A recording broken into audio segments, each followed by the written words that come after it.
그리고 동시에 미래 이제 SF에 투자를 해주실 출판사 대표님께 SF를 어필하는 자리이기도 한데요. 일단 두 분 먼저 소개 부탁드립니다. 최욱 작가님 먼저. 안녕하세요. 네, 순례자들은 왜 돌아오지 않는가 원작을 쓴 김추혁 작가라고 합니다. 안녕하세요.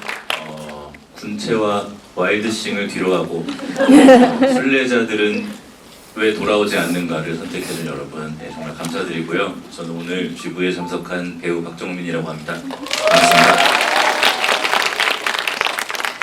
최욱 작가님은 지금 GV 몇 번째세요? 오늘이 두 번째예요. 네. 그 첫 번째에서는 좀 원작 얘기 많이 하셨죠? 김겨울 작가님이랑 같이 했는데 겨울님이 사실상 사운드를 다 채워주시고 저는 겨울님이 원작과 영화를 해석하시는 거에 대해서 저의 생각을 좀 쏟아내는 방식으로 이제 진행했습니다. 오늘은 좀 반대입니다. 저는 오늘 두 분께 많이 질문을 드릴 거고요. 일단 원래는 이제 원작 얘기를 조금 덜 해볼까 싶었다가도요. 오늘 영화를 보신 분들은 이전에는 최욱 작가님의 팬들이 많으셨다면 오늘은 또 이제 이 영화로서 이 소설을 처음 보신 분들이 많을 것 같아서요. 원작에 대한 얘기와 영화에 대한 얘기를 같이 해볼까 합니다. 일단 이 영화는 그 우리가 빛의 속도로 갈 수 없다면 2019년에 발표한 최욱 작가님의 소설집에 들어있는 소설이 원작이고요. 제가 봤을 때에는 이 소설과 영화의 큰 결은 대부분 똑같아요. 소설에서도 그 서간체의 편지 형식으로 쓰여져 있고 순례자들이 시초지로 돌아갔다가 돌아오지 않는 것에 대한 어떤 궁금증을 품은 인물이 그곳에 가서 무언가를 발견하는 이야기이거든요. 일단 저는 이렇게 뭔가 그 큰 영화 자체가 소설의 원작을 되게 존중한다라는 느낌을 많이 받으면서 봤는데 대표님은 이 영화를 보시기 전에 소설을 먼저 보셨었나요? 네네. 예전에 읽으셨어요? 예전에 한번 읽었고 이거 GV 정해지고 기억이 좀 가물가물해서 한 번 더 읽었습니다. 어떠셨나요? 원작과 영화를 같이 보셨을 때? 두 매체의 매력, 아까 뭐 이제 존중하는 태도로 이 영화를 만드셨다라는 거에는 전적으로 동의하고, 근데 화자가 좀 다른 느낌이 들었어요. 이 영화는 화자가 소피의 느낌이라면 사실상 소설에서는 소피가 그냥 편지를 읽는 사람이잖아요, 받는 사람. 그래서 그 소피라는 인물을 조금 더 부각시킴으로써 그 시초지가 아닌 그들이 살고 있는 행성에 대한 것을 조금 더 풍족하게 표현을 해줘서 그런 부분이 굉장히 인상적이었습니다. 작가님은 그러면 이 소설을 처음 쓰실 때 혹시 어떠한 창작 계기로 소설을 쓰셨는지 기억이 나시나요? 네, 이 소설은 제가 쓴 계기를 엄청 생생하게 기억을 하고 있는데요. 제가 데뷔한 지 얼마 안 됐을 때 엄청 좋아하는 작가님이 계신데 김보영 작가님이라고 계시거든요. 그 작가님이 저한테 제안을 주신 거예요. 본인이 어떤 그 작가들을 모아서 기획을 하고 있는데 여기 한번 들어와라 라고. 네, 그 작가님은 게임 시나리오 출신이시기도 한데 약간 게임 같았어요, 그 기획이. 그러니까 진량을 나눠가지고 작가 10명을 모아요. 그런데 반반 나눠서 반은 디스토피아를 쓰게 하고 반은 유토피아를 쓰게 하는 거예요. 이거 두 개를 다 엔솔로지로 한꺼번에 내는 거예요. 그래서 제가 너무 재밌겠다, 제가 청량을 하고 싶다, 뭘 하면 될까요? 이렇게 물어보니까 김보영 작가님 그러시더라고요. 저희 SF 작가들이 다 좀 음침해서 다 디스토피아를 하려고 할 것 같다. 김주영 작가님은 이제 유토피아를 맡아달라. 그래서 그때는 너무 자신 있게 하겠다고 했었어요. 근데 마감 한 한 달 전쯤에 연락이 오더라고요. 지금 구상을 뭘 하고 있는지. 그래서 사실 그때부터 이제 구상을 시작했는데, 근데 좀 막막했어요. 왜냐면 여러분도 이제 기억 속에 있는 여러 가지 명작을 떠올려보면 아시겠지만 우리가 알고 있는 디스토피아에 대한 영화라든지 뭐 드라마 이런 거 되게 많잖아요. 근데 유토피아는 없어요. 그래서 그때서야 이제 왜 이렇게 유토피아 작품이 없을까를 그제서야 생각을 하게 된 거예요. 근데 사실 생각해보면 되게 당연하죠. 유토피아는 갈등이 좀 최소화돼야 되고 갈등이 있어도 그게 잘 풀려야 유토피아인데 그런 재미가 없잖아요. 약간 매체로서의 어떤 재미가 없기도 하고 또 작가가 생각하는 유토피아를 구현해서 보여줬을 때 그게 독자나 관객에게까지 유토피아라는 보장이 없어요. 작가의 어떤 신념과 사상 같은 걸 막 되게 응축한 그런 결과물이 나올 수밖에 없는데 그러다 보니까 지금 현대에 기억되고 있는 유토피아 작품들 대부분이 막 수십 년 전에 뭐 구소련 시대에 썼던 공산주의 유토피아 뭐 이런 작품밖에 없는 거예요. 그래서 아 그때 진짜 망했다 큰일 났다라고 생각해서 이 문제를 어떻게 해결해야 될까 고민을 하다가 유토피아랑 디스토피아를 하나의 뿌리로 붙여보자고 생각했어요. 그러니까 하나의 문제에서 유토피아도 출발하고 디스토피아도 출발하는 이런 얘기를 한번 써보자. 그 결과물을 이제 순례자들은 왜 돌아보지 않는가인데 제가 사실 그 소설을 썼을 때는 어떤 함정을 좀 피해가는 전략이 있었어요. 유토피아라는 게 구체적으로 묘사할수록 독자들이 의구심을 품기 쉽거든요.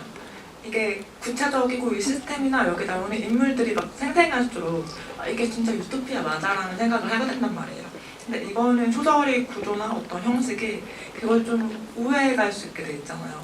그래서 저희 전략은 유토피아를 좀 추상적으로 묘사하고 디스토피아를 좀 생생하게 와닿게 해보자 라는 게 이제 저의 그 소설을 쓸 때의 전략이었고 근데 이걸 이제 영화나 애니메이션 같은 걸로 옮기게 되면 양쪽 다 어느 정도는 구체성이 들어갈 수밖에 없는데 그것을 어떻게 이 함정을 피하셨을까 약간 이런 생각을 하면서 이제 저도 매체를 기다렸었는데 그래서 표현된 유토피아는 좀 마음에 드나요? 아 근데 사실 이 유토피아는 그 관객분들도 동의하시겠지만 유토피아라고 하기에는 약간 무섭죠? 네, 좀 쎄한 느낌으로 연출이 된 것 같아요. 네, 그래서 우리- 그 점은 좀 달라지긴 했어요. 맞아요. 우리의 약간 상상력이 뭔가 아름다운 어떤 그 갈등이 없는 곳이라고 생각했을 때 우리도 어딘가에서 받은 이미지인 거예요. 그게 넓은 드넓은 초원에 하얀색 옷을 입고 웃고 떠드는 사람들 되게 미드소마 같은 세계관인데 그 하신 말씀 중에 일단 동의하는 건요. SF 작가들이 대체로 디스토피아를 좋아합니다. 그리고 디스토피아를 좋아하는 사람들이 이제 SF를 좋아하기도 하죠. 되게 행복을 그다음 바라지 않아요. 왜요? 행복을 좀 바라세요. 행복하게 사셔야지. 근데 저는 그 생각이 들더라고요. 그래서 이 영화를 볼 때 그럼 스스로 나름의 어떤 유토피아나 디스토피아는 무엇일까를 정의 내리잖아요. 근데 유토피아는 너무 단순하긴 해요. 그냥 완벽한 곳이에요. 근데 디스토피아는 완전히 불완전한 곳이잖아요. 근데 우리가 왜 유토피아를 꿈꾸지만 그곳을 만들 수 없을까라는 생각을 할 때 그러니까 개개인이 너무 다르니까 그 생각이 들더라고요. 그 하얀 백지에 빨간색 점 하나가 딱 찍혔어요. 이걸 이제 돌이키고 싶어는 시간을 돌릴 수는 없고 이걸 완벽히 지우고 싶을 때 그거를 빡빡 지우는 일보다 빨간색을 보이지 않게 하려면 그 도화지에 다른 색 점을 무수히 많이 찍으면 빨간색이 안 보이는 거예요. 그게 어떤 불안함과 다채로움 속에 있는 그런 어떤 공존이잖아요. 그래서 그 영화에서 보여지는 시초지는 그런 곳이었거든요. 뭐 하나가 그 붉은 어떤 얼굴의 흉터가 유토피아에서는 너무나도 선명하게 보이는 단점이었는데 시초지에서는 그게 그냥 하나의 어떤 다채로운 색깔로 치부내는 걸 보면서 아 이게 소설에서 읽을 때는 크게 와닿지 않은 어떤 이미지였는데 말씀하신 것과 어떤 걱정과는 또 반대로 애니메이션으로 봤을 때는 그런 게 눈에 확 들어와서 저는 개인적으로 너무 굉장히 좋았습니다. 작가님들하고 이렇게 이야기를 나누니까 저조차도 격식이 올라가는 느낌이 들어요. 항상 그 술 좋아하는 아저씨들하고 여기서 이렇게 이야기 나누다 보면 뻘소리만 하다 가거든요. 그래서 여기서 뭔가를 배운다라는 느낌을 받는 게 처음인 것 같아요. 그때 저랑 얼굴 그때 제가 인사하고- 주인공이었잖아요. 아 진짜? 네, 근데 이렇게 또 제3자의 느낌으로 이렇게 딱 보니까 역시 이 작가님들의 이 품위는 다르구나라는 생각을 하게 됩니다. 근데 오늘 지브이가 조금 신기하게 성사가 됐어요. 왜냐하면 이게 원래 애초에 예정된 지브이는 아니었는데요. 갑자기 생긴 건데 왜 갑자기 생겼는지 셋 다 몰라요. 저는 작가님도 오신다 그래서 온다 그랬는데. 전 두 분이 한다고 해서 못 왔거든요. 그래서 그러니까 보통 이제 그 제작사 놈들이 그렇게 섭외를 해요. 네. 누가 한다는데? 그러면 이제 와가지고 거절할 수 없는 제안을 이제 하면 그렇죠. 그래서 저는 이제 GV를 여러 번 하기도 했고 특히나 초엽 작가님 소설이고 SF가 국내에서 애니메이션으로 만들어지는 경우가 많이 없으니까 안 불러주면 섭섭한데라고 생각하던 찰나였거든요. 그래서 일단 랭크 왔는데 그래서 오늘 유달리 너무 많이 긴장을 한 거예요. 두 분이랑 무슨 대화를 해야지? 그래서 박정민 대표님한테 아니 계속 이제- 대기실에서 그 뭐죠 그거 물렁물렁한 거 슬라임 네, 여기 그걸 계속 만지고 계시더라고요. 불안하더라고. 그래서 혹시 이 어떤 SF를 이제 책을 내시기도 하잖아요. 곧 내실 예정이기도 네. 하고 그랬을 때 이 영화를 포함해서 순례자들이라는 원작도 그렇고 SF가 주는 어떤 매력이랄 게 어떤 게 있을까요?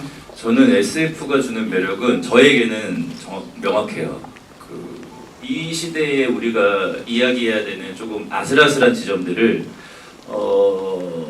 조금은 이제 우리의 이 현실과 멀리 떨어진 곳의 세계로 표현을 함으로써 그 메시지들을 우리가 좀 더 부드럽게 받아들일 수 있다는 생각이 들어서 전 그래서 SF 작품을 그런 SF 작품들을 좀 좋아하는 것 같아요.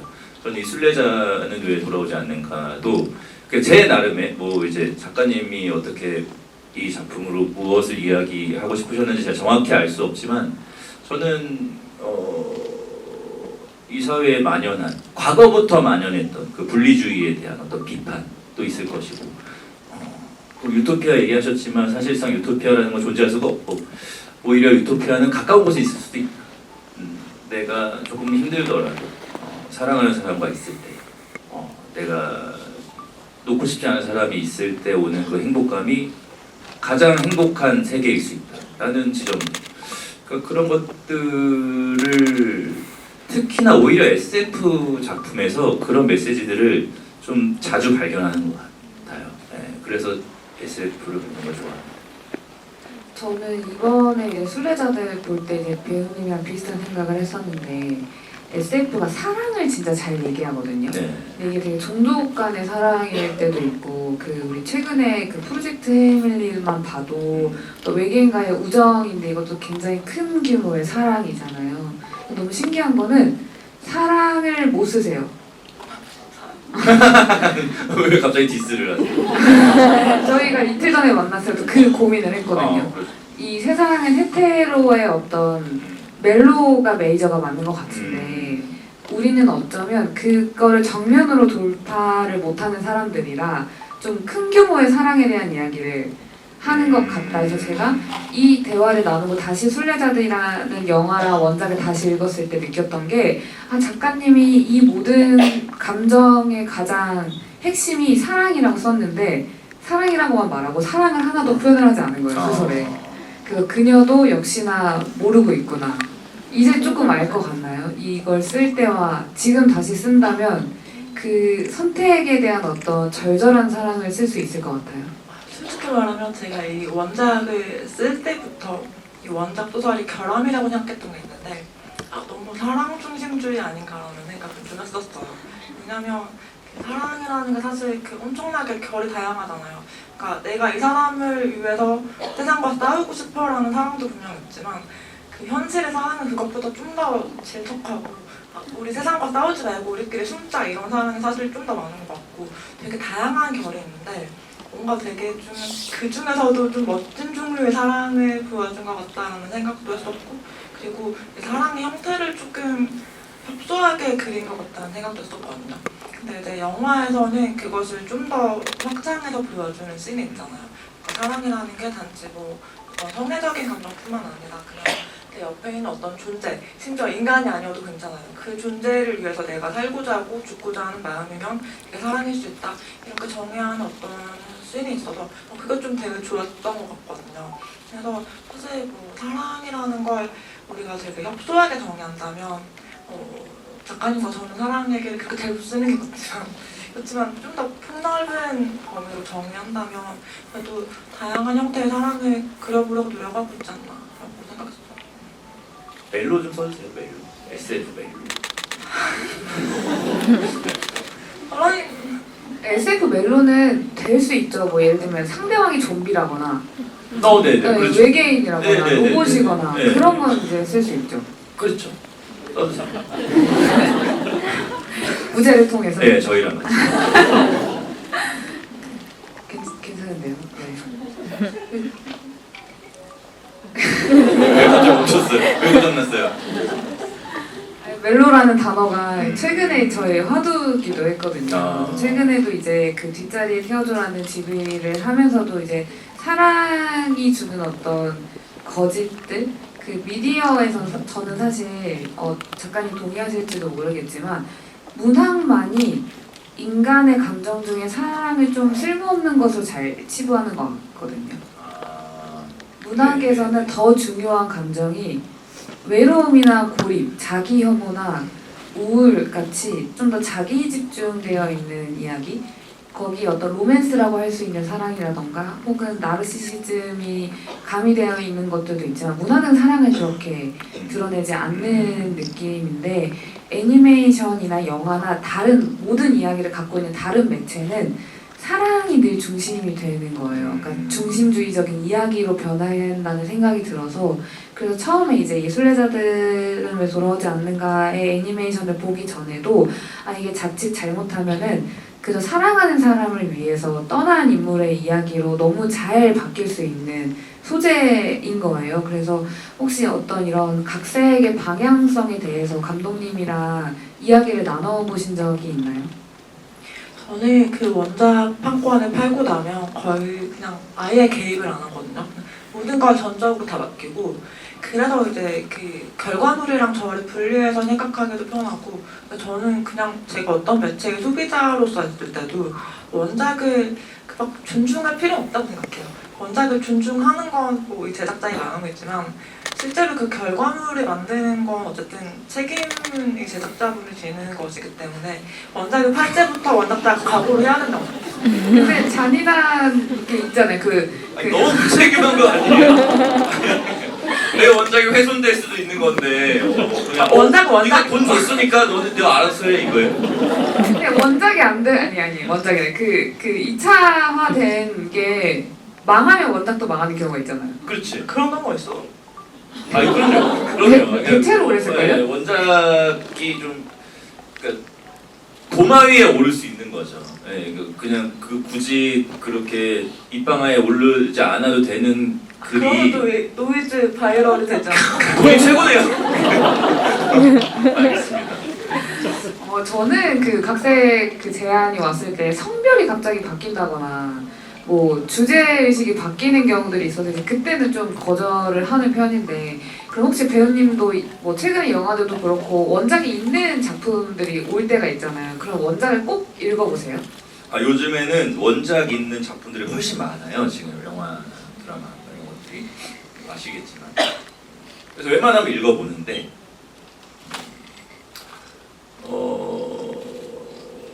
그렇게 막 원작에서 좋은 것만 좀 취하려고 하죠. 좋은 것만 취하고 그 이제 연출자나 작가 이런 분들이 바꾸신 부분은 이유가 있겠거니 하고 이제 좀 따라가는 게 있고 근데 뭔가 조금 방향이 좀 잘못된 것 같다라고 했을 땐 토론하기도 하고 그리고 가끔씩은 원작을 보지 말아달라고 요청하는 감독님들도 계세요. 그럴 때는 안 보기도 하고. 네. 그런 경우들은 어떤 경우예요? 영화의 방향성이 많이 다르기 때문에 아 헷갈릴 수 있으니까. 좋은 소재만을 갖고 온 건데 이 원작이 너무 좋으니까 이걸 따라가야 될 것 같은 어떤 관성 같은 게 생기잖아요. 근데 이 작품 그러니까 이거를 소재로 우리가 다른 매체의 작품을 만드는 데 있어서 우리는 더 좋은 방향성으로 더 좋은 걸 만들기 위해서 가는데 이제 자꾸 여기서 뭔가를 끌어오려고 하는 습성이 있다 보니까 그럴 때는 그냥 보지 않아도 된다. 네, 이것도 다시 이제 영화 얘기를 한번 해보자면 저는 이 영화를 다시 봤을 때 이제 원작에서도 느꼈지만 이게 참 좋은 순환의 구조의 이야기고 특이한 구조라고 느꼈거든요. 왜냐면 SF는 되게 떠나가는 이들의 이야기가 많아요. 그래서 판타지가 보통 어떤 인물을 가지고 마을을 떠난 영웅이 인물을 수행하고 성공하고 다시 마을로 회귀를 하는 얘기라면 SF는 되게 떠나서 돌아오지 않아요. 그래서 프로젝트 헤일밀리도 뭐 예컨대 마지막에는 지구에 올 것처럼 하지만 보여주지 않고 우리가 뭐 많이 알고 있는 스텔라도 결국에는 이제 더 먼 행성으로 나아가고, 그래서 SF는 항상 가보지 않은 곳에 대한 이야기를 하고 순례자들의 얘기를 하는 게 이제 SF인데, 이 구조가 진짜 신기한 게요. 이 시점 자체가 행성 다른 마을에서 시작을 하고 이들이 가는 시초지가 지구인 셈이잖아요. 그래서 이 이야기는 돌아오는 자들의 이야기인 거예요. 떠나는 사람들의 이야기가 아니라 우리가 이렇게 지구를 떠나야 해. 이곳에 어떤 결함이 있고 우리는 더 새로운 행성으로 나아갈 거야. 더 큰 이야기를 할 거야 라고 하는 기존의 SF 이야기와 다르게 이곳으로 결국에 다시 돌아올 수밖에 없는 이야기의 구조인 게 다시금 느껴져서 저는 일단 너무 좋았고요. 그렇다 보니 아까 말씀해주신 것처럼 그러면 이 SF 이야기는 지금 이 현대에 어떤 시의성을 가지고 있을까? 우리는 왜 다시 결국에 지구로 돌아올까라는 고민도 같이 하게 됐는데, 결국에는 이야기는 감정에 대한 이야기를 많이 하잖아요. 물론 사랑뿐만 아니라 분노도 있고 질투도 있고 어떤 혐오도 있고, 근데 이런 감정이라는 것 자체가 저는 요즘 시대에 사람들이 좀 취약점이라는 고 느끼는 것 같거든요. 내 감정을 솔직하게 말하거나 어딘가에 뭔가 분출하거나 혹은 사랑의 낯간지러움을 느끼는 게 예전보다 훨씬 더 둔해지고 좀 꺼려하는 것 같고, 그리고 못하는 것도 같아요. 왜냐하면 지금 우리가 소통하는 모든 방식들이 텍스트잖아요. 나 너무 기뻐라고 말하지만 그게 실제로 육성으로 누군가랑 마주보는 것보다는 이런 핸드폰으로 서로 이제 소통하는 게 더 많다 보니까, 그래서 되게 어떤 한편으로 이미 우리의 행성은 그 마을처럼 되어 있고 이 지구는 우리가 진짜로 돌아가야 하는 것들이 저렇게 분노하고 사랑할 때 사람의 얼굴을 마주보는 지구의 행성으로 가야 하는 어떤 느낌도 들더라고요. 괜찮은 해석인가요, 이건? 좋아요. 네. 저는 그 마지막에 소설이 마지막에도 있지만 많은 분들이 인용과 시인의 문구가 이제 우리가 지구에 가면 많이 괴롭고 고통스럽겠지만 그것보다 행복할 거야 이런 문구를 이제 많은 분들이 인용해 주시는데, 진짜 솔직하게 말씀드리면 저는 사람이고 살면서 무조건 고통을 겪을 필요는 없다고 생각해요. 근데 현실적으로 우리가 살아가면서 고통을 겪을 수밖에 없고 그냥 고통이 있는 게 인간 존재의 어떤 조건이라고 생각하거든요. 그렇다면 약간 일종의 정신 승리를 하는 거죠.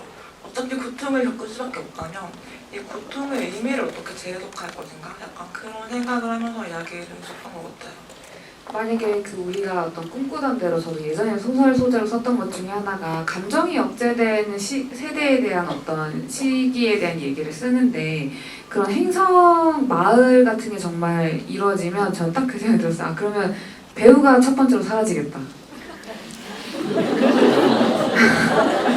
그 배우는 감정을 모방하고 표출하고 전달하는 직업이잖아요. 네. 어떠한 역할을 받았을 때 그 역할의 감정을 네. 드러내는데, 만약에 우리가 그 감정을 궁금해하지 않아요.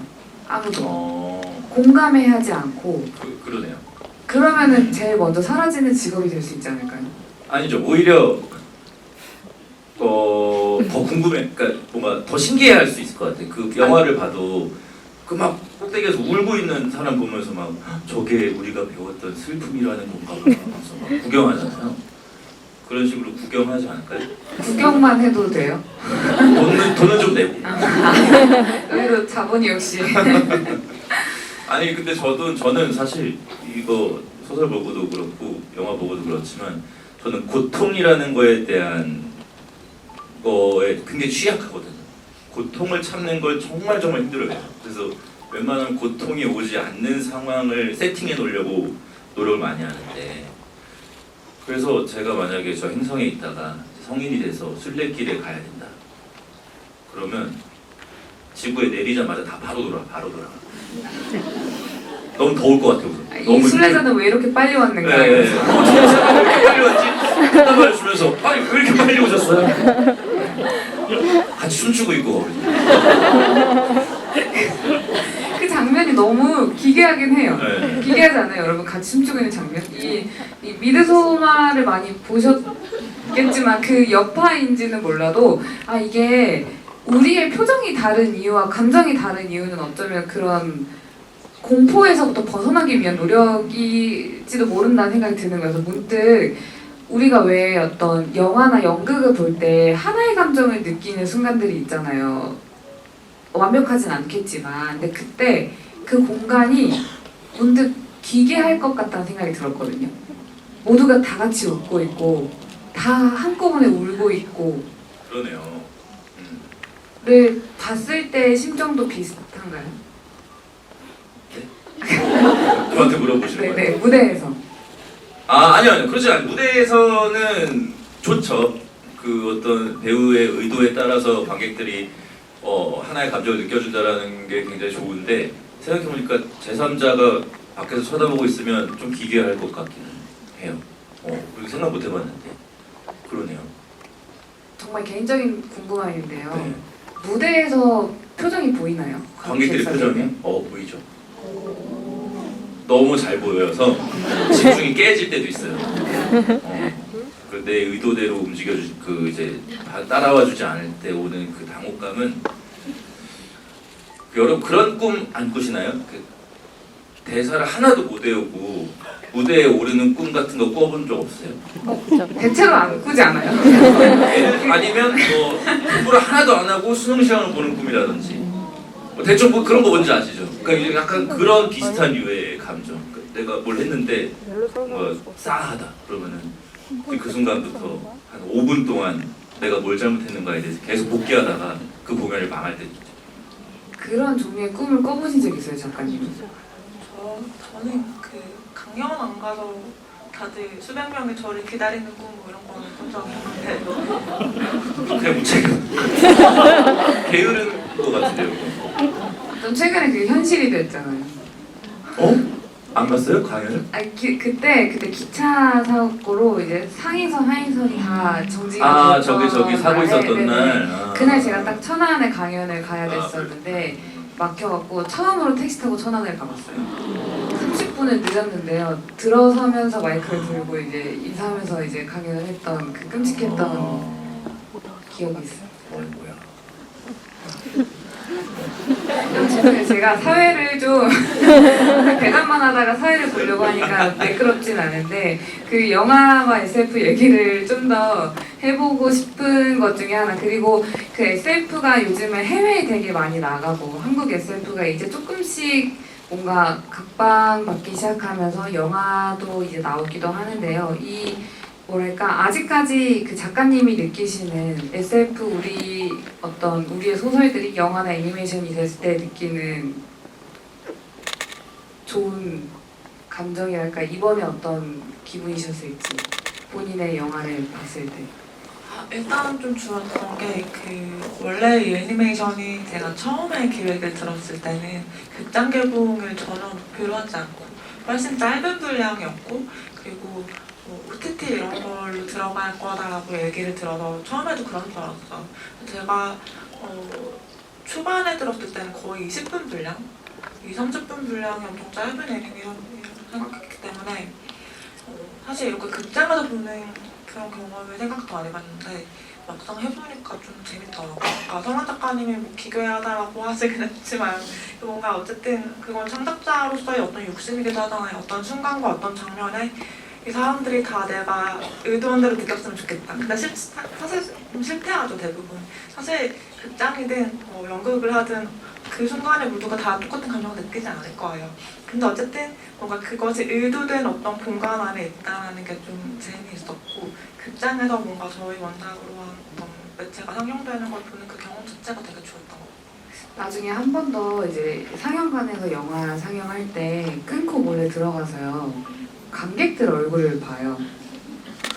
저는 그 청개의 파랑이 뮤지컬로 나왔잖아요. 근데 이제 몇 차례 보다가 중간에 한번 객석들의 관객들의 얼굴을 봤어요. 근데 다들 이제 울고 계셨는데 문득 우리는 독자의 실시간 표정을 잘 못 보잖아요. 책을 읽을 때 어떤 표정을 짓고 어느 장면에서 어떻게 우는지 그냥 항상 그 읽기가 끝난 다음에야 소감으로서만 듣지. 근데 문득 그때 그분들의 얼굴 표정이 이게 내 독자들의 얼굴이겠구나. 내가 다시는 볼 수 없는 이라는 감정을 좀 느꼈거든요. 그래서 한번 추천드려요. 대신에 이상한 사람으로 몰릴 수는 있어요.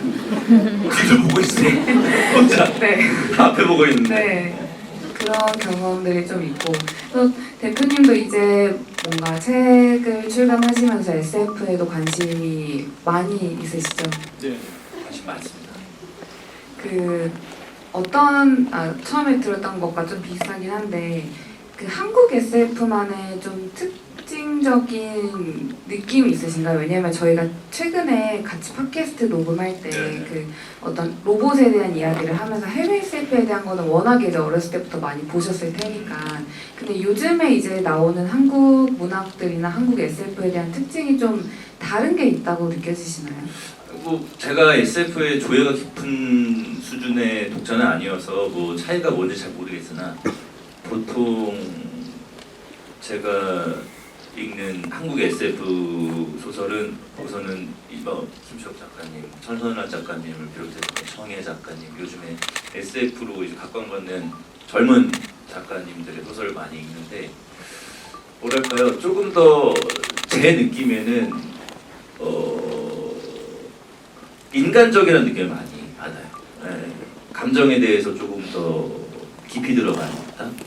그러니까 해외 문학 작품들은 조금 더 그 세팅값에 집중을 하는 것 같다는 느낌이라면 우리나라 SF는 좀 더 오밀조밀한 느낌이 좀 더 드는 것 같아요. 그 인간 간의 관계에 있어서. 근데 그런 부분들이 저는 비단 문학뿐만이 아니라 뭐 영화나 드라마도 그런 것 같아요. 그게 한국인의 정서인 건가라는 생각도 좀 들고. 감정에 집중을 하는 게요. 네, 그러니까 인간 서로 그러니까 그 풍성한 어떤 사이파이적인 환경 안에서도 인간을 놓지 않는 것 같은 느낌 저는 좀 받는 것 같아요. 근데 이건 정말 제가 외국 소설, 외국 작품들 잘 몰라서 그렇게 느끼는 걸 수도 있을 것 같아요. 저 역시도 해외 SF를 많이 읽기는 하지만 확실히 한국 SF가 조금 더 트렌디하다는 생각을 해요. 요즘에는 되게 집중하고 있는 주제나 소재들도 좀 말씀하신 것처럼 되게 감정이나 아니면 어떤 특정한 사건들을 좀 다루는 것들 이런 의식들도 굉장히 많은 것 같고 그래서 아마 이 초엽 작가님의 애니메이션도 이 의미나 상징 자체가 너무 좋기 때문에 아마 해외에서도 많이 반응이 오지 않을까 싶은데 이게 해외에서 소개가 먼저 됐었나요? 네. 이게 개봉이 사실 6월에 하긴 했지만 작년 10월에 먼저 부천 애니메이션 영화제에서 먼저 공개가 됐었고 그 다음에 다음 주에 뭐 프랑스 안시에서 또 상영을 한다고 하더라고요.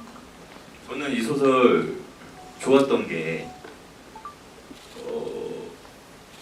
한국 사람이 주인공이 아니어서 좋았어요. 네. 요즘의 말과는 좀 다른 결이네요. 네, 그러니까 이게 한국 사람이 주인공이면 너무 사회주의에 쩔어 있는 건가? 이게 뭔가 좀 세계적인 느낌이 있었어요. 그러니까 무슨 미국의 얘기 뭐 이런 게 아니라 그냥 어딘가에 있는 어느 나라의 이야기 같은 느낌이지. 이게 한국 사람이 주인공이면 약간 에이 이런 게 어딨어라고 할 것 같은데 그냥 약간 뭐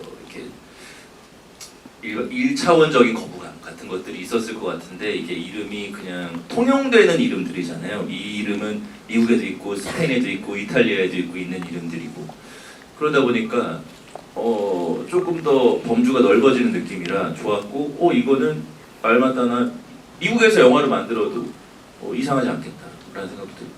근데 완전 딱 정확한 게 저희 그 소설 쓸 때 이름 진짜 고민 많이 하잖아요. 이름이 주는 어쩔 수 없는 거부감이 약간 있거든요. 그래서 막 우주적인 어떤 무언가를 하는데 이름이 정민이야. 잘 어울리는 것 같기도 하지만 약간 너무 한국 사람? 이런 느낌이 있기는 하죠. 그래서 저희도 항상 고민하는 것 같아요. 소설 쓸 때. 그래서 가끔은 아예 이름이 없기도 하고 아니면 아예 좀 이상한 이름을 짓기도 하고 그래서 이번에 이거 소설 쓸 때는 일부러 이름을 좀 더 그렇게 배우님이 말씀하신 것처럼 의도하신 거예요? 네, 되게 의도한 것 같고요. 사실 작품에서 어떤 인물을 쓸 때 구체성이 필요한 경우도 있고 추상성이 필요한 경우도 있는데 아까 얘기했던 것처럼 이 유토피아를 묘사할 때는 좀 추상성이 필요하거든요. 그러니까 너무 구체적으로 묘사하면 내가 유토피아라는 걸 어떤 실감나는 배경으로 받아들이게 되는데 그러면 이 유토피아라는 장소 자체에 대한 묘사도 구체적이어야 되고 시스템도 구체적이어야 되고 뭔가 요구되는 게 많잖아요. 단편 분량만해서 다 담기 힘들 때가 많거든요. 그래서 이 인물을 쓸 때 좀 전략적으로 하죠. 이게 아예 인물 중심으로 가는 단편이면 인물의 이름도 구체적이어도 되고 이 인물이 관계 맺는 사람들과 뭐 쓰는 도구 이런 게 다 구체적이어도 되는데 그게 아니라 뭔가 좀 추상적인 관념적인 얘기를 하고 싶을 때면 뭔가 어디 가도 어울릴 것 같은 이름 뭐 안나, 소피 이런 이름 아니면 뭐 한국인 이름도 될 수 있고 외국인 이름도 될 수 있는 이런 것들이 갖다 쓸 때가 있죠. 작품의 분위기에 따라서 네, 맞춘다고 생각하실 수 있어요. 굉장히 그 설계가 확실하시네요. 저희 김초혁 작가님 대학교 어디 나왔는지 아시나요? 포항공대에 나오셨어요. 대단하시죠? 그 약간 과학 전공하셨잖아요. 과학 무슨 전공이죠? 저 화학 전공했고 그 대학원에서 생화학 단백질 같은 거. 그럼 그런 어떤 그때 배웠던 것들이 이 SF를 쓰는 데 있어 도움이 좀 돼요. 그때 배웠던 지식은 다 까먹었는데 아이고 아까워라. 약간 방법론적인 거, 그 파고되어 있는 태도나 그쵸, 네. 그런 것들 좀 도움 되죠. 그래 그럴 것 같아요. 아직 그 두 분이서 개인적인 계약은 안 하셨죠? 했어요. 했어요. 네, 같이 우와. 했잖아요. 그 이렇게 묶는 거 말고. 그건 아직. 그래서 오늘 굉장히 좋은 자리일 것 같습니다. 네. 저는 그래서 온 거예요. 제가 성계약을 안 하고 있어서 뭐라고요? 성계약을 이제 안 하고 있어서 성기야. 죄송합니다. 너무 딱 거절하시네요. 바로 오죠. 저희 그러면 네. 그 시간이 좀 돼서 아마 여기 앉아 계신 객석의 관객분들도 질문이 있으실 것 같아요. 한 시간 보고 두세 분 정도 질문을 받아볼 수 있을 것 같은데 마이크가 준비가 되어 있을까요? 네, 그럼 혹시 이 영화에 대해 질문 주실 분 계신가요? 작가님이 먼저 질문자 한 번만 정해주세요. 질문자 뽑아주세요. 정해주세요. 여기 두 번째 줄.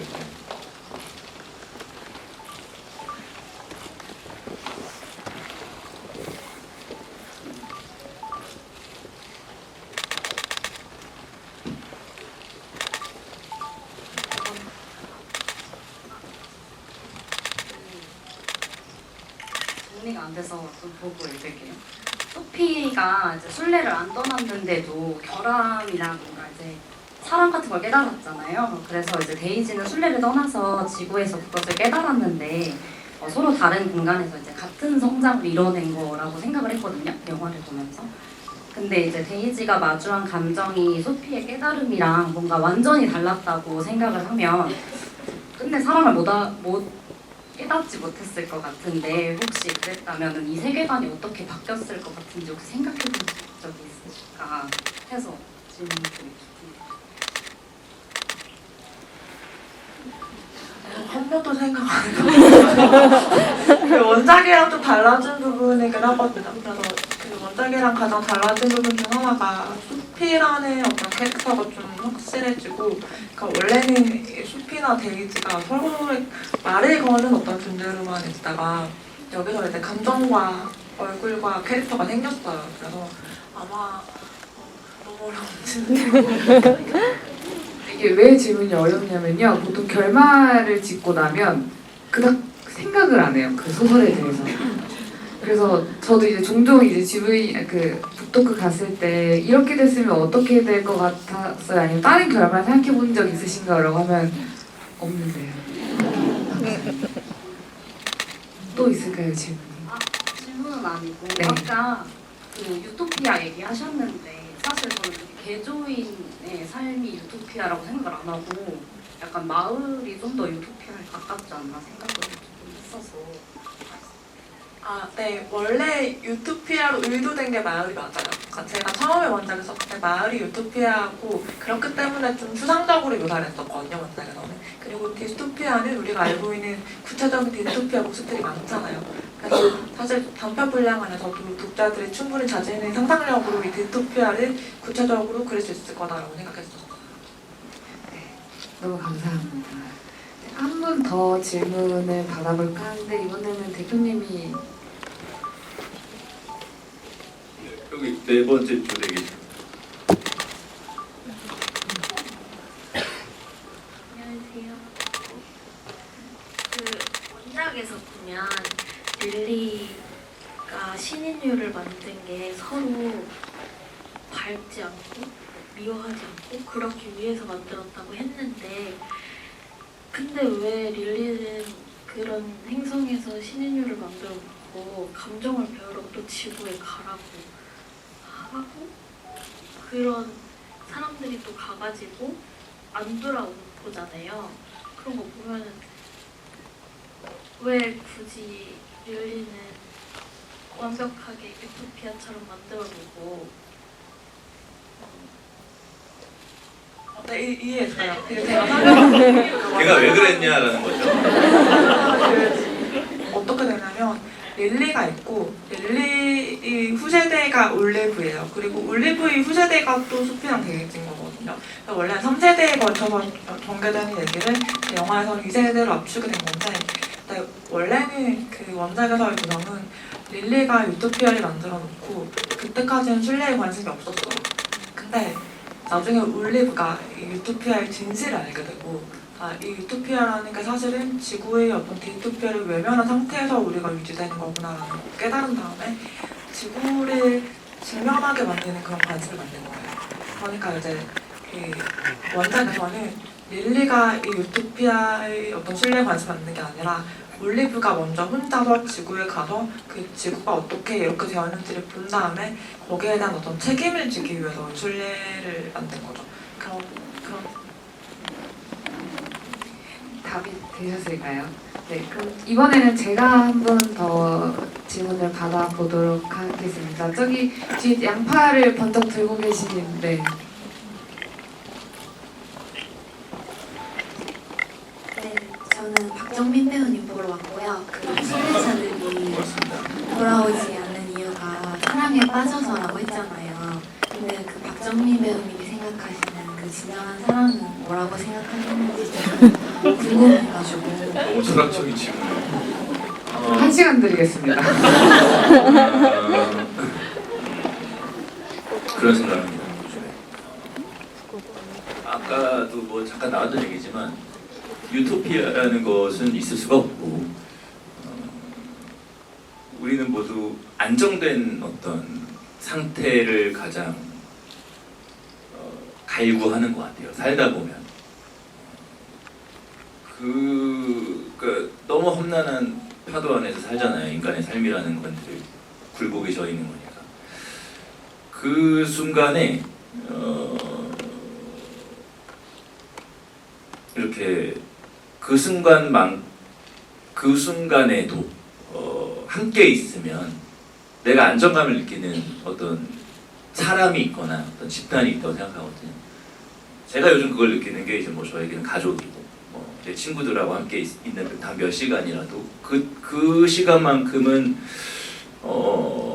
꽤 오랫동안 잃고 싶지 않은 시간인 것 같고 그 시간 동안 느끼는 내 감정이 사랑에 가장 가깝지 않을까라는 생각을 요즘 많이 하는 것 같습니다. 네, 잘 들었습니다. 네, 고맙습니다. 네, 또 질문 있으실까요? 네, 작가님 혹시 가운데 손 흔드시는 분.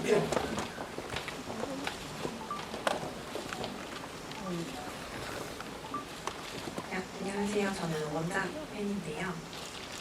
원작에서는 시초지가 지구라는 것도 초반부터 나오지 않고 왜 시초지라는 곳이 순례를 가야 하는지 약간 비밀을 파헤쳐가는 과정이 있었던 걸로 기억을 하고 릴리와 올리브와의 관계, 릴리가 어떤 사람인지 알아내가는 과정이 조금 반전 아닌 반전 요소? 좀 독자들을 호흡하게 하는 요소들이었다고 저는 생각을 하는데요. 이 영화에서는 이제 초반부터 설명을 해주고 다소 그 부분은 조금 배제되었다라고 느껴졌는데 그 부분에 대해서 작가님은 좀 아쉽진 않으셨는지 혹은 아쉽진 않고 좀 다른 시점으로 연출을 해서 재밌으셨는지 어떻게 보셨는지 궁금해요. 그건 매체가 달라서 어쩔 수 없다라고 저는 좀 생각했었거든요. 그래서 제가 소설을 쓸 때는 실제로 어떤 정보가 어느 시점에 공개가 되는지 이걸 되게 중요하게 생각해요. 독자가 이 이야기를 읽어갈 때 전체 미스터리 과정을 조립해야 되는데 초반에는 어디까지 할 수 있고 중반에는 어디까지 풀리고 후반에 모든 진실이 다 짜맞춰지는 이런 방식으로 설계를 하거든요. 근데 그게 소설에서만 가능한 방식이기는 해요. 왜냐면 이렇게 영화나 뭐 애니메이션 같은 매체가 되면 일단 좀 캐릭터가 정면에 나가야 되고 이게 소설을 쓸 때도 뭔가 사건이나 아이디어 중심인 소설이랑 캐릭터 중심인 소설이랑 쓰는 방식이 되게 다르거든요. 그래서 아마 이 애니메이션으로 옮기시는 과정에서 그 정보를 푸는 과정을 어떻게 바꿀지에 대해서 되게 고민이 많으셨겠다 싶기도 하고 저는 각본을 처음 받았을 때 야 이렇게 바꾸셨구나 하고 납득이 됐었어요. 네, 또 질문을 한 번 더 받아보겠습니다. 배우님이 한번 선택해 주세요. 왼쪽에 6번째 줄에.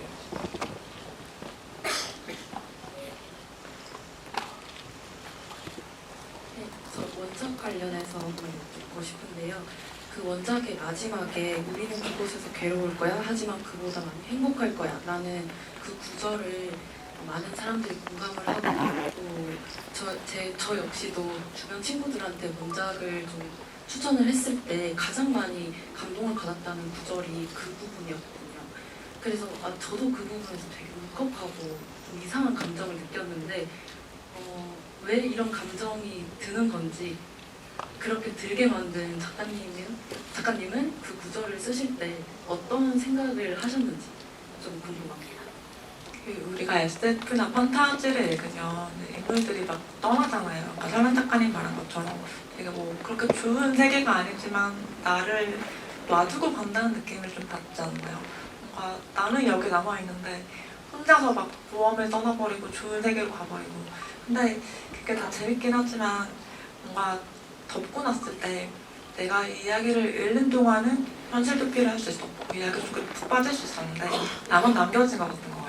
그래서 뭔가 어떤 이야기를 쓸 때는 독자가 이야기를 딱 덮고 났을 때 그렇게 외롭지 않았으면 좋겠다. 뭔가 좀 남겨지기보다는 그래도 내가 살고 있는 이 지구가 그래도 살아갈 만한 곳이지 않나라는 생각이 들었으면 좋겠다라고 저는 생각을 했었어요.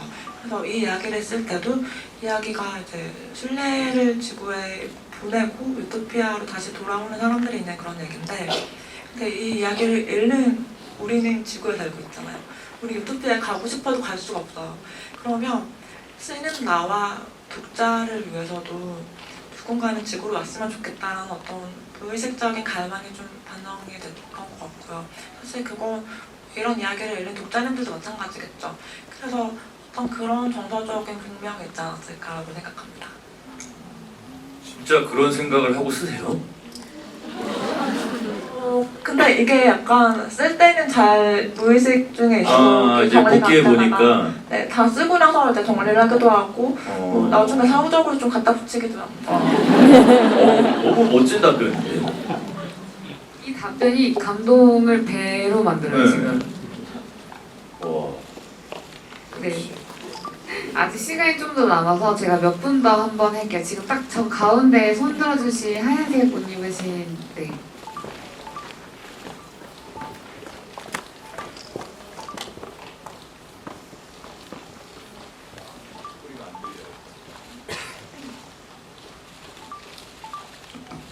납니다. 네, 저는 친구 따라서 갑자기 보게 됐는데요. 정보가 별로 없이 영화를 보게 됐는데 일단 저는 궁금한 게 제목은 순례자들은 왜 돌아오지 않는가인데 그럼 왜 돌아오는 사람은 왜 돌아오는지가 궁금했고요.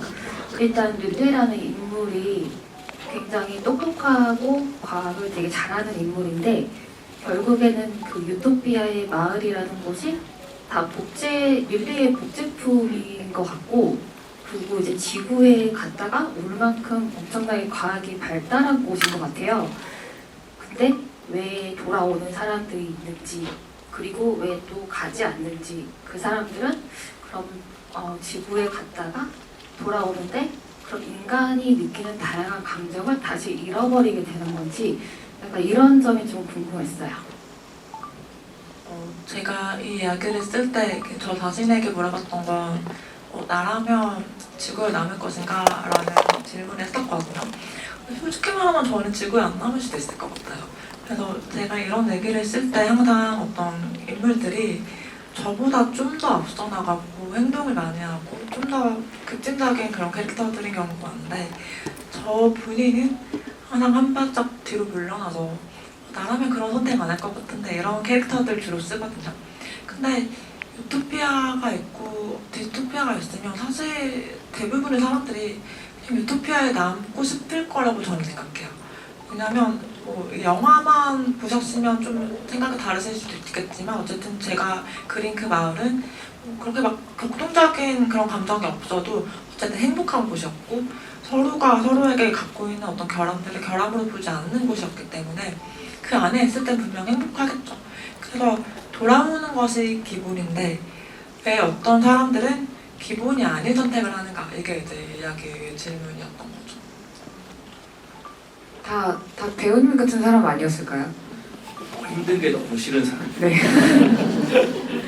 근데 저도 이거 읽으면서 그 생각 되게 많이 해봤거든요. 내가 만약에 순례자였다면 난 돌아올까 돌아오지 않을까라는 생각을 했는데, 이게 결국에 공동체라는 것, 그런 유토피아에서 보여준 모습은 하나인 거잖아요. 근데 인간이라는 존재가 끊임없이 결국에 나란 누구인가에 대한 질문을 던지는 것도 그 안에서 결국 차이를 느끼게 되는 거잖아요. 이 사람과 내가 똑같은 옷을 입고 똑같은 표정을 지어도 같은 사람이 아니구나라는 차이를 어느 순간 느낄 때부터 저는 그 사람의 고독과 외로움이 시작된다고 보고, 그럼 이제 그게 유토피아의 균열처럼 느껴지다 보니까 말씀하신 것처럼 영원한 유토피아는 그래서 없을 것 같고, 저 역시도 그런 뭔가 완벽한 곳이 아니라 불완전한 존재들까지 안전한 곳이 디스토피아 같거든요. 그렇게 생각하면 그러면 후자를 좀 택하지 않을까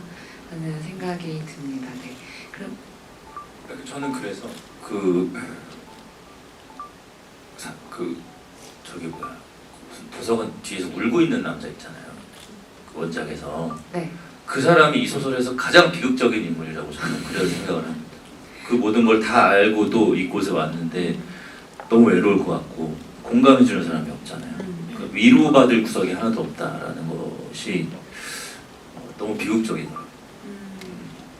저는 조금은 다르게 생각했던 게 이 유토피아라는 공간이 완전하진 않지만 어떻게 보면 이 존재들을 키우는 온실 같은 곳이라고 생각하거든요. 근데 제가 항상 그 SF든 드라마든 유토피아 같은 공간을 볼 때마다 느끼는 게, 유토피아가 존재할 수 없고 결국 시간이 지나면 다 해체되는데 그러면 그런 공간이 있는 것 자체가 의미가 없나라는 질문을 했었어요.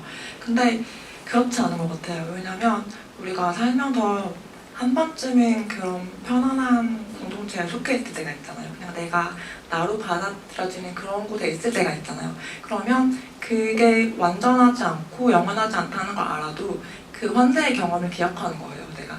그러면 다른 곳에 갔을 때 그 기억이 나에게 어떤 동력이 되지 않을까? 내가 살아가게 하고 뭔가 싸울 수 있게 하는 그런 힘이 될 수 있지 않을까?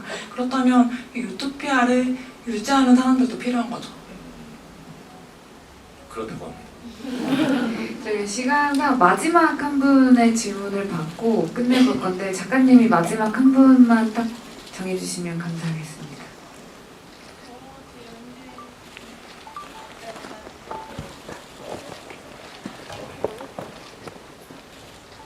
안녕하세요. 저는 원작을 모르고 영화를 봤는데요. 그 정민 배우님도 그러셨고 작가님도 그러셨고, 원작에서만 있었던 그런 부분들이 영화에서는 많이 안 보였던 것 같아요. 작가님이랑 배우님이 보시기에는 영화에서 이 부분 참 좋았다 라는 그 장면이 있었으면 공개해 주시면 좀 감사할 것 같고, 아, 이 부분은 없어서 좀 많이 아쉬웠다 하는 것도 배우님이랑 작가님 이렇게 의견 주시면은 좀 더 제가 원작을 더 읽고 싶어지지 않을까 싶습니다. 감사합니다. 일단 저는 좋았던 거는 그 아까 제가 잠깐 얘기했지만 사랑이라는 감정을 좀 폭넓게 해석하잖아요, 영화에서는. 제가 사실 이 원작을 쓸 때는 그냥 그 정말 사랑에 빠진 두 사람만 보여주는 그런 장면이 좀 많았는데, 영화에서는 그게 꼭 사람이 아니어도 강아지 한 마리일 수도 있고 그런 식으로 보여주는 게 저는 되게 좋았던 것 같고요. 아쉬웠던 거는 뭐 장면 하나보다는 뭔가 이렇게 정보를 푸는 타이밍 같은 게 약간 근데 소설이랑 좀 다를 수밖에 없기 때문에 그냥 그거를 어떤 특정 장면이 아쉽다 이렇게 말하기는 좀 어려울 것 같고요. 정보를 푸는 과정에서의 어떤 서스펜스 이런 거는 이제 소설이 조금 더 재밌게 살리지 않았었나라고 생각했어요. 네, 저는 그 아까 초반에 얘기했는데 그 소피라는 인물의 어떤 감정들, 그 얼굴을 볼 수 있었다라는 게 굉장히 흥미로웠습니다. 그 소설 안에서는 사실상 그냥 수동적인 사실상 안 나오는 인물이라고 봐야 될 것 같은데, 소피라는 인물이. 네, 근데 그게 이제 오히려 주인공이 되어서 이 극을 끌고 나간다라는 것이 굉장히 흥미로웠고, 아쉽다기보다는 두 가지가 있는데요. 제가 만약에가 아니라 이 작품이 만약에 나중에 그 영화로 만들어진다거나 또 한 번 했을 때는 저는 올리브라는 인물을 주인공으로 한번 만들어지는 것도 한번 보고 싶다는 생각이 들었어요. 아까 그 작가님 말씀하신 것처럼 소설에는 릴리와 올리브와 데이지가 시간 간격이 좀 있잖아요. 그 둘이 만나는 사이가 아닌데, 그래서 이 올리브라는 인물을 중점으로 갔을 때는 또 어떤 분위기의 영화가 나올지가 좀 궁금하고, 그리고 소설하고 영화가 많이 이제 애니메이션이 좀 달랐던 것 중에 제가 이 인물은 나 되게 흥미롭게 봤는데 조금 없어졌네 하는 인물이 델피예요. 그러니까 소설에서는 굉장히 그 주동적, 그러니까 능동적인 인물이거든요. 이 싸움을 같이 올리브와 해 나가는.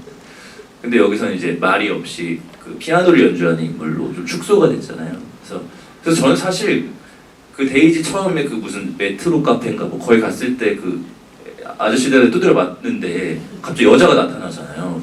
델피가 나타난 거라서 델피가 있는데 갑자기 저 녀석을 경찰에 신고하면 돈이 되지 않을까. 그래서 뭐지 저 사람 뭐지? 아니었단 말이야? 근데 갑자기 나중에 그 피아노 치는 분으로 나오더라고요. 조금 아쉽다. 그런 생각했습니다. 저는 애니메이션에서 좀 꽉 닫힌 결말이어서 좋았어요. 해피엔딩으로 완전히 끝나서 좀 행복했던 점이 있었고, 이것도 이제 원작을 읽으시면 뭐 워낙 더 좋은 결말이지만 이게 제일 두드러지는 특징인 것 같고, 이제 슬슬 이제 GV를 마무리할 시간이 됐는데요.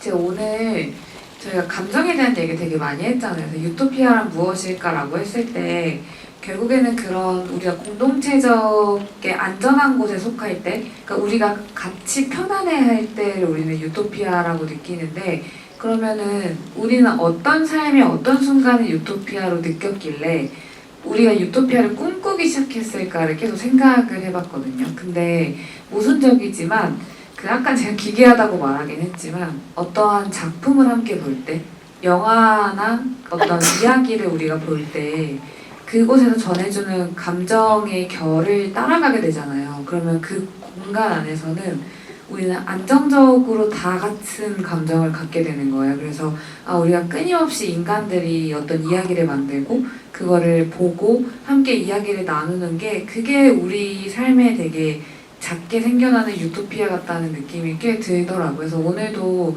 되게 저는 굉장히 많은 긴장을 했지만 결국에 이곳에 앉아있는 분들도 다 같이 편안함을 느끼셨다면 이것도 우리의 또 하나의 좀 유토피아가 되지 않을까라는 생각이 들면서 오늘 GV를 함께 해주신 두 분의 마지막 소감을 들어보고자 합니다. 혹시 배우님 먼저 어떠셨는지? 네. 뭐 이게 중간에 이야기가 나올 줄 알고 제가 살짝 숨겨놨던 말하지 못한 부분이 있는데, 저는 이거 더빙한 배우들도 좀 이야기를 해보고 싶었어요. 네. 네, 그러니까 사실 이게 내가 연기한 거에 더빙을 하는 게 아니라 남이 그려놓은 거에 더빙을 하는 게 굉장히 힘든 일이거든요. 그 커트 길이수도 맞춰야 되고 여러모로 힘든데 사실 그 나이가 좀 어린 배우들이 이렇게 더빙을 한 걸로 알고 있거든요.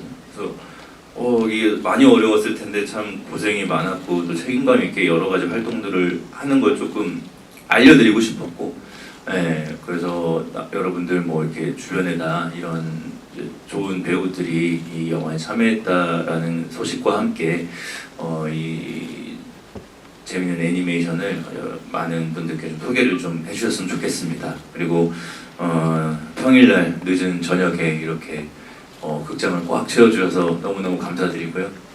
다음에 또 찾아뵙겠습니다. 감사합니다. 네, 저도 정명 배우님 말씀하신 것처럼 이제 이 작품이 만들어지는 과정 거의 후반부에 이제 소식을 듣고 진짜 많은 분들이 이번 작은 애니메이션을 위해서 되게 마음 많이 보태주셨구나라는 생각이 들어서 엄청 감사하더라고요. 근데 또 오늘의 집에도 아까도 얘기했지만 어떻게 생긴 건지 아무도 알지 못하는 건지 갑자기 뿅 하고 등장했는데 저는 나중에 들어보니까 집을 치트키인 분들이 두 분이나 갑자기 함께 하신다고 해서 저는 그냥 가만히 가 있으면 되겠다라고 생각을 했었잖아요. 실제로 와보니까 되게 편안하고 또 두 분이 얘기를 듣는 저도 되게 재밌고 또 들어주시는 분들도 굉장히 집중해서 휴대폰을 다들 들고 계셔가지고 너무 재밌게 오늘 했던 것 같습니다. 감사합니다. 저희 오늘 GV는 여기서 마치도록 하겠습니다. 오늘 참여해주신 분들 너무나 감사합니다. 고맙습니다.